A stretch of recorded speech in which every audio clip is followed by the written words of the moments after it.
8'den 90'a çek. Kaç oldu? 8 var. O da önümüzde. Para. Öyle. 3'e. Aysa aysa. 3 öyle. Aysa aysa. 8'den baştan 90'a çek. Orada kaç oldu? 8 var değil. 8. 98. Ya 90'a çekti o da. Ana. Flash kavuzdan işte öyle kaldı da. Oo. 8'den baştan 90'a çek. Kaç 8 var? 48 var. Aysa aysa. 88, 89, 98. Anladım. 8'den başla. 90'dan çekin, ortasından kaç oldu? 8 var. Oğlum, mesela sen 81, 87, 83, 84, 85, 86, 87, 88, 89. toz mu?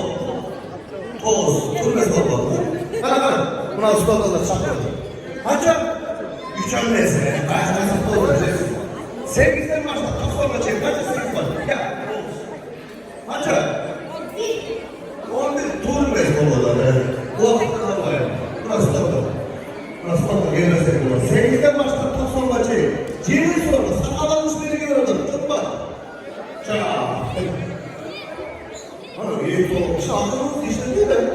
Bu kadar en cebe sıra. 8'den 90'a çekin. Hayır sen. 8'den başla 90'a çekin. Kaç oldu? 8. Gerisine çek.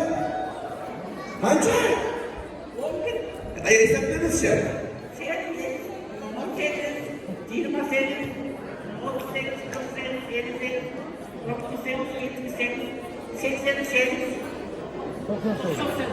90'la çekin yine. 10 değil. Kaça? 18. Yok şu çağdan bilmeyiz mi? Kaça canım? 18 düştük. Hesapla. 8, 18, 26, 38, 46, 57, 68, 68, 68, 88,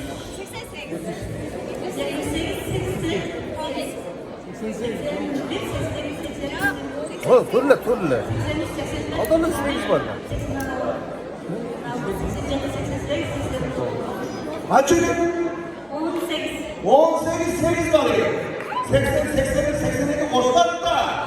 8'den başla 90'la çekin oradan. Buna yılımız kaçtı? Şu dedi evet.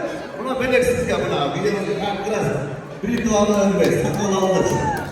Evet doğru.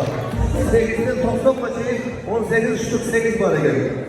Ceyiz suranda kapılarını alıp geliyor şunların için. Özel. Peygamberimiz Muhammed Mustafa sallallahu aleyhi ve sellem aşkazanına taş bayrağı alıp davet kılardı. Bir ay yüzünde tütün çıkarmaz. Kıyımında 23 yıl beyler kılardı. Ha biz olsa top bolgun sayın adamın neyiz altına geliyor. Genç olsun için işte aşkana çözülecek şey olur. Mağuşlar bizler. Ama ben hazır. Çalgı. Fakat çok tuğmanda dedim.